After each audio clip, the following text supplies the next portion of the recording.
Hello, greetings mga ka-spacers natin out there from Luzon, Visayas, and Mindanao. And sa lahat ng ating mga ka-spacers out there worldwide and netwide, magandang araw po sa inyong lahat. This is your ka-spacer and space commander, Prof Jun Cajigal, welcoming you to another online na telescope viewing. And this time mga ka-spacers, I am pointing my telescope at our full moon this early morning of March 18, 2022. I recorded this image of our moon kanina madaling araw, March 18, mga 2 a.m. So yan po, ang ganda po ng ating buwan ngayon. Bilog na bilog, full moon na full moon this early morning of March 18, 2022. Now mga ka-spacers, a full moon occurs when the moon appears as a complete circle in the sky and we see it as a full orb, no? Bilog na bilog ang ating buwan ngayong early morning of March 18, 2022. This is because the whole of the side of the moon facing the earth is lit up by the sun's rays. Now the moon produces no visible light of its own mga ka-spacers. So we can only see the parts of the moon that are lit up by the sun. So join me mga ka-spacers in the next 30 minutes as we observe through the lenses of my telescope our full moon this early morning of March 18, 2022. And pakiusap lang po mga ka-spacers, no? Pakiusap ko lang to please like and share this online telescope viewing para makarating po sa mas maraming tao, lalong-lalo na mga kabataan, mga estudyante natin, so that they can be inspired, ma-inspire sila to love the sciences, lalong-lalo na po ang astronomiya. No, ito yung aming way para makalat ang siyensya at ma-inspire po natin yung mga kabataan para ma-engage po sila sa siyensya through our online telescope viewing. So pakiusap lang po mga ka-spacers to please like and share ating online telescope viewing. And besides po, nasa gitna pa rin po tayo ng pandemya. So kahit na alert level 1 po ngayon, still nanganganib pa rin po tayo dahil nandyan pa rin po yung threat ng COVID-19. So we are bringing the telescope to you mga ka-spacers at the comforts of your own homes. So nakikita niyo po ngayon ang ganda ng ating full moon online, yan, virtually po. Alright, and ito po yung telescope na ginamit ko. Ito po yung nasa taas po ng aking camera. This is a Vixen 70mm long tube refracting telescope. Or isn't it? Hindi. Mizar po ito. No, yung Vixen po. Yung Vixen ko iba pa yun. So this is a Mizar 70mm refracting telescope.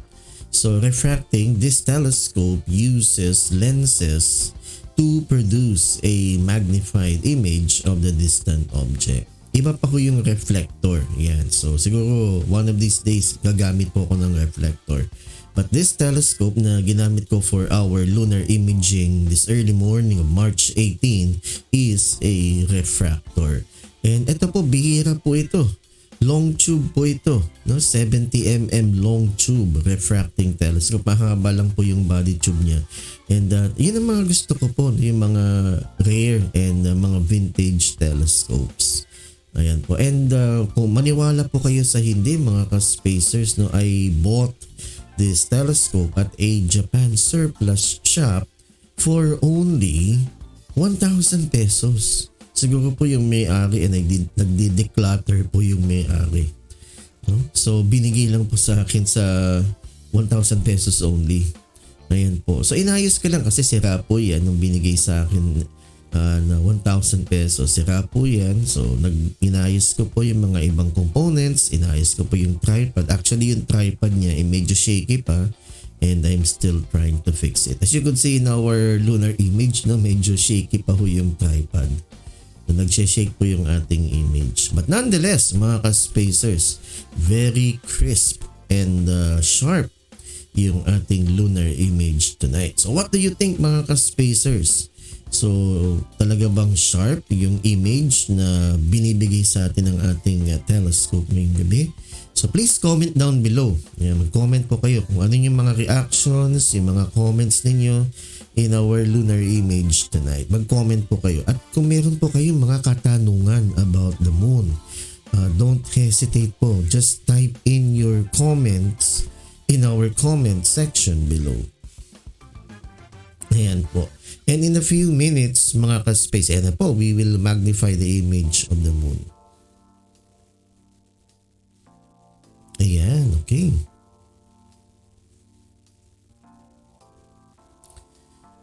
So just imagine, mga ka-spacers, that you are on board the Apollo spacecraft orbiting the moon. Kasi yan po yung aking ginagawa every time na nagmamagnify po ako ng image ng buwan. So iniisip ko po that I am on board the Apollo spacecraft.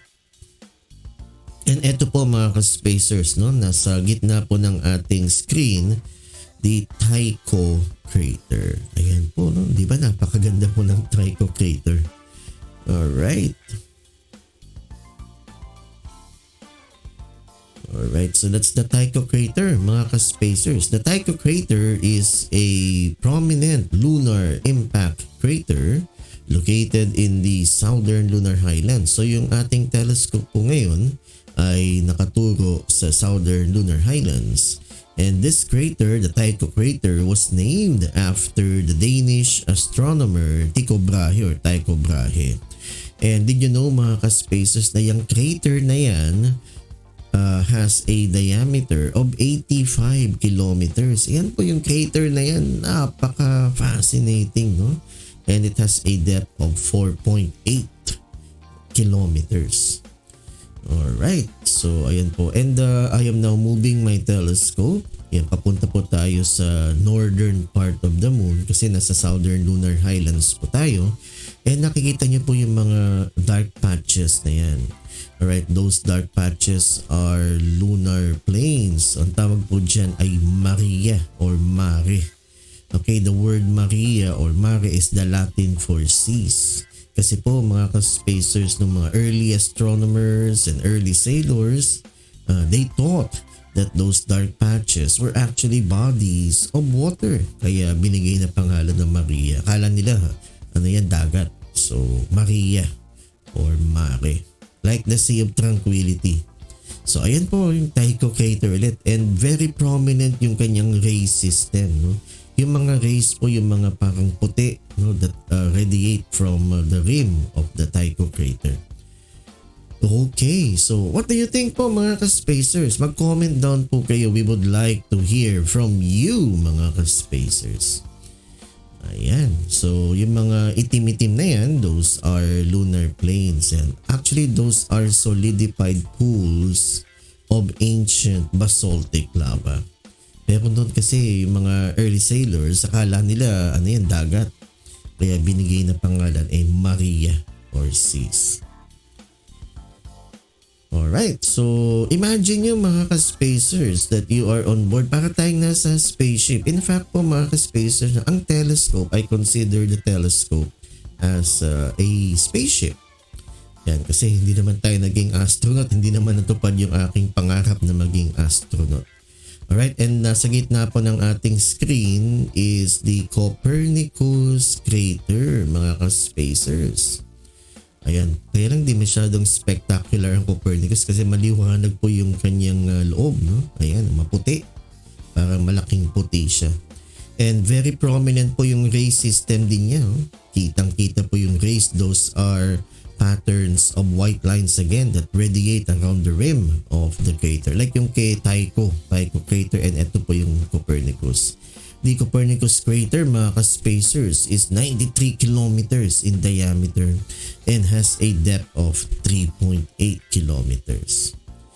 Ayan po. So we are now in the northern part of the moon. Galing po, no? Parang tayong nakasakay sa spaceship. Yan. And kagaya po ng sinabi ko kanina, no, ang telescope ko para sa akin ay isang spaceship. Every time na sumisilip po ako sa eyepiece, ang feeling ko po nasa loob ako ng Apollo spacecraft. Alright, so bumalik po tayo sa Southern Lunar Highlands. Yung mga Lunar Highlands, yung mga puti yan, yung mga bright areas of the moon. The bright areas of the moon are lunar highlands and impact craters, mga ka-spacers. Alright, so isn't that fascinating, no, mga ka-spacers? So if may reaction po kayo or comments na sa ating lunar imaging ngayong gabi, just type in your comments or your reactions in our comment section below. And we would like to hear from you, mga ka-spacers. Ayan, mag-react po kayo. And again po, pakikalat po itong online telescope viewing natin. Alright, ayan po yung nasa gitna po, yung malaking itim na yan. That's the Sea of Tranquility. Kay Mare Tranquilitatis. At dyan po naglanding ang Apollo 11. Alright? Ayan po. Magnificent, isn't it? Ayan po. Alright? Okay, yung mga puti-puti parang mga white dots, mga impact craters po yan. So the moon is really scarred with impact craters. Alright, the surface of the moon is scarred by millions of these impact craters caused by asteroids, comets, and meteorites. And there is no atmosphere on the moon to help protect it from bombardments from these potential impactors. So yan yung mga asteroids, comets, and meteorites. So ayan po mga ka-spacers, that's our magnified image of the moon. Ayan po, medyo lumiwanag po. No, kanina medyo madilim, nag-auto adjust po yung brightness ng aking camera. Kaya mas maganda po ngayon yung ating image. Okay, so yan po yung ating magnified image of the moon. And kung na-miss nyo po yan kanina, uulitin po natin in a few minutes.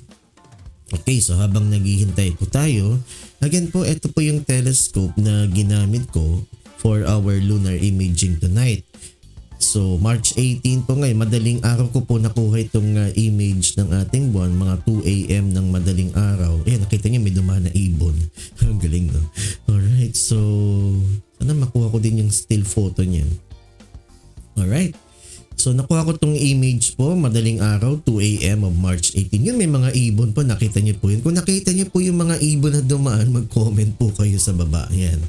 Alright, so ito po yung telescope na ginamit ko. This is a MISAR 70mm long tube refracting telescope. Okay, baka magtanong po kayo, ano bang mas, ano yung the best? Is it a refractor? Or is it a reflector? Actually, wala pong the best. Depende po sa gamit ninyo and your intention or your objective of using the telescope. Or kasi may mga advantages din po and disadvantage of yung mga types of telescopes. Kagaya po ng refractor. Ang refractor kasi low maintenance po yan. Alright, you don't need to realign the lenses regularly. Pero ang reflector kasi, you have to realign the mirrors or you have to collimate it kasi most of the time po na misalign po yung mga mirrors dahil po siguro sa pag-transport and pagbuhat ng telescope. Kung nakasakay po yan sa likod ng kotse at nalubak yung kotse ninyo, umaalog yung kotse, chances are baka ma-misalign po yung mga mirrors. So you have to regularly align the mirrors or to collimate it. Yan. Alright. Okay, bago po tayo magpatuloy at habang hinihintay po natin yung magnified image of our full moon, shout out po kay Mr. David Rioferio from World Vision Philippines. At it's an honor na na-interview niya po ako sa kanyang programang CSR Insight. So, antabayan nyo po yan mga ka-spacers, yung interview ko with Sir David Rioferio. Ayan po. Mamaya po, mga 7 o'clock I think. 7 o'clock ng gabi. Alright? Yan, March 18. Alright, so yan, nagkwento po ako about DSYA, kung paano ako naging mahilig sa astronomy. So please watch that interview. Visit their Facebook page po, yung CSR Insight. At doon yung mapapanood yung aking interview with Sir David Rioferio from World Vision Philippines. So mabuhay ka Sir David, and God bless po sa inyo. And maraming salamat sa pagtulong mo sa akin in promoting my advocacy to bring the telescope to the general public. And the shoutout din po sa mga officers and crew and yung membership po ng Belan Society of Young Astronomers with Angeline Tang. Angeline Kilang. Kasi si Angelica Tang, siya po yung founder. Yan. Si Angeline Kilang po, siya po yung president po ngayon ng BSYA. Alright. And the shoutout po sa inyo, mga ka-spacers natin out there na nanonood po. Marami pong salamat sa inyong pagtangkilik sa ating online telescope viewing. And again po, pakiusap po to please like and share this online telescope viewing para naman po makarating sa mas maraming tao ang ating pinapakitang mga images po ng buwan and possibly mga planets para ma-inspire po yung mga kabataan. Lalong-lalo na po yung mga kabataan para maging engaged din po sila sa siyensya. And that's our advocacy po sa Belan Society of Young Astronomers. Gusto namin po ma-inspire yung mga kabataan. Ayan, ito na po yung ating magnified image of the moon. Yan, may dumaan ulit na ibon kung nakita nyo po. Ayan. Kung nakita nyo, mag-comment po kayo. Alright, so ito po ulit yung mga Mares or Marias, yung mga dark patches of the moon. Akala po nila dagat yan. That's why they gave it the name Maria or seas. And ayan po, pababa na po yung malaking puti na yan. That's the Copernicus crater. Ayan po. Yan, kasi sabi ko po kanina, medyo shaky lang po yung tripod. Inaayos ko po yung tripod. Yan. Okay. So, ayan po. Nasa gitna po ngayon ang Copernicus crater, yung malaking puti na yan. Alright, Copernicus crater. The Copernicus crater formed on our moon less than a billion years ago when an impactor several kilometers across struck the surface of the moon. The impact created a circular crater. Ayan po, no? Ayan, pababa na po yung Copernicus crater. Nearly 100 kilometers across. Pero ang exact diameter ng Copernicus crater is 93 kilometers. And it has a depth of about 3.8 kilometers. So, ayan po. And again po, lagi ko itong sinasabi, no? Just think na nasa Apollo spacecraft kayo. And ito po naman, yung crater na ito, this is now the southern part of the moon. Ito po yung Tycho crater. Yan, di ba ganda? Kitang-kita po yung bilog, oh. And very prominent po yung rays. Yung rays po, those are patterns of white lines radiating around the rim of the crater. So, ito pong nakikita nyo ngayon on screen is the Tycho crater. The Tycho crater is a prominent lunar impact crater in the southern lunar highlands.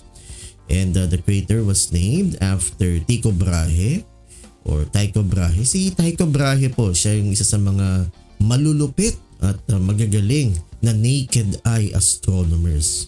Ibig sabihin po nun, wala pa po yung telescope nun. At marami na siyang naambag sa astronomiya. And kitang-kita po yung patterns of white lines na yun or rays sa Tycho crater. Alright, so we are now moving the telescope again sa northern part of the moon and kitang-kita po yung mga dark patches na yan. Actually, hindi po yan dagat. Alright, akala nila dagat yan but those are actually solidified pools of ancient basaltic lava. And nangyari po yan when the moon was still volcanic. Pero ngayon, the moon is simply a dead rock in space. Ayan po. Alright, so ayan po, napadaan po ulit tayo sa Copernicus crater and nandito naman po tayo sa kabilang side ng moon sa may northern part. Ayan po, ang galing, no? And we are moving the telescope ayan dito sa malaking patag na ito. Ayan po yung Sea of Tranquility no? Kung saan naglanding yung Apollo 11. Yan, bumalik po tayo sa Southern Lunar Highlands. Yung mga bright areas na yan, those are lunar highlands and impact craters. Ayan po, di ba? Ang ganda po. So imagine niyo po na nakasakay po tayo sa spaceship. And again po, no, lagi kong sinasabi to pag nag-online telescope viewing ako. Ang telescope po para sa akin ay isang spaceship. Ayan, every time that I look through the eyepiece of the telescope, para po akong nakatingin sa porthole, yung butas, yung bintana ng Apollo spacecraft na bilog. Para po akong nakasilip doon. Okay, di ba ho? What do you think? Agree ba ho kayo sa sinasabi ko? So just type in your comments down below po. We would like to hear from you. And ito po yung nasa gitna, itong malaking dark patch na ito. Ayan po yung Sea of Tranquility kung saan po naglanding yung Apollo 11. Alright, so ayan po. Ang galing. Napakalaking paktag po niyan. Okay, so we are now moving the telescope again in the northern part of the moon. Ayan, so talaga nung bata ko talaga, pangarap ko po talaga maging astronaut nung bata ko. Ayan po yung nandito sa right side po yung malaking puti na yan. That's the Copernicus crater. Yan again po yung Copernicus crater, mga ka-spacers, no? That's 93 kilometers across. No? Mas malaki pa yan kaysa sa Las Piñas. Alright, and again, no, kinikwento ko lagi na nagbiyahe po ako from Alabang to Calamba. Ang distansya po niya is around 33 kilometers. Ito 93 kilometers. Grabe, ang laki. Ang laki.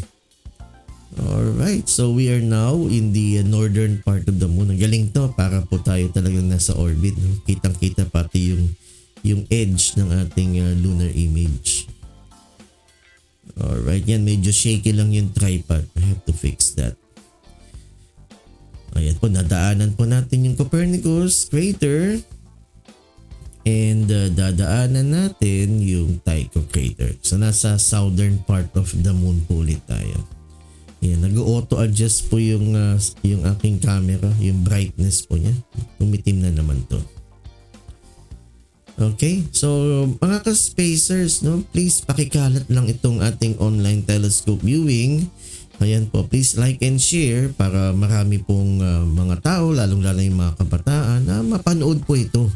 At mamangha din po sila sa ganda ng ating buwan ngayong March 18. Nakuha ko itong image na ito madaling araw kanina, March 18, 2020. Ito mga 2 a.m. na madaling araw. Okay, ito po yung Tycho crater po ulit. Ayan, medyo madilim. Ano nangyari sa ating camera? Nag-auto adjust na naman siya. Alright, may dumaan na ibon ulit. So what do you think, mga ka-spaces? Kung nakita niyo po yun, type your reaction dito sa ating comment section. Kung nakita niyo po yung ibon. Kaya iyan ibon o paniki? Alright.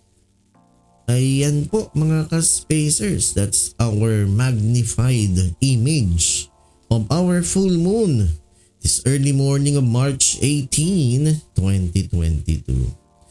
Okay, so ayan po. By the way po, mga ka-spacers, no, kasi alam niyo po yung Old Farmer's Almanac. Alright, ang tawag po ngayon yung March na full moon is the worm moon.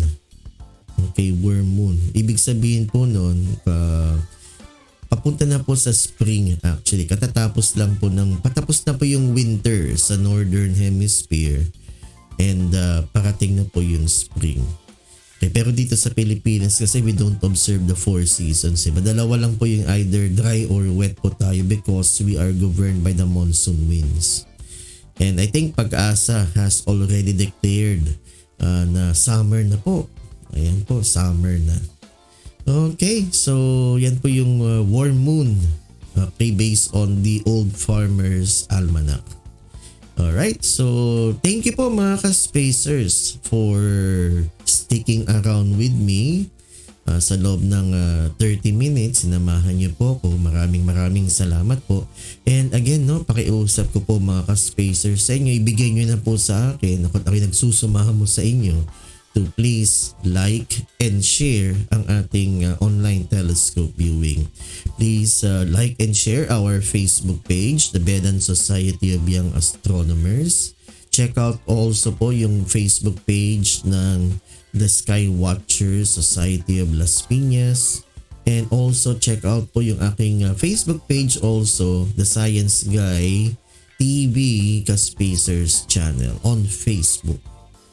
Alright, so ayan po yung ating online telescope viewing, and hopefully po by next month, kasi April we will be celebrating Global Astronomy Month. So hopefully we can already consider yung face-to-face public telescope viewing, and gagawin po namin yan sa Robinson's Place, Las Piñas. Yung ibebuena mano ko po na yan sa Robinson. So antabayanan niyo po yan, lalong-lalo po yung mga taga Las Piñas dyan. No? So baka lang po baka pag naging maganda na po yung sitwasyon natin, I might consider a face-to-face public telescope viewing at Robinson's Place, Las Piñas. Okay, marami pong salamat sa mga nakatutok po ngayon. This is your Ka-Spacer and Space Commander, Professor Jun Cajigal, saying, live long and prosper. Antabayanan niyo po yung aking interview with Sir David Rioferio from World Vision Philippines. Visit their Facebook page po, CSR Insights. Ayan po for my interview with Sir David Rioferio. Marami pong salamat, and see you in our next online telescope viewing. Bye-bye po. Ingat po tayong lahat. Nandyan pa ho yung banta ng COVID. Bye-bye.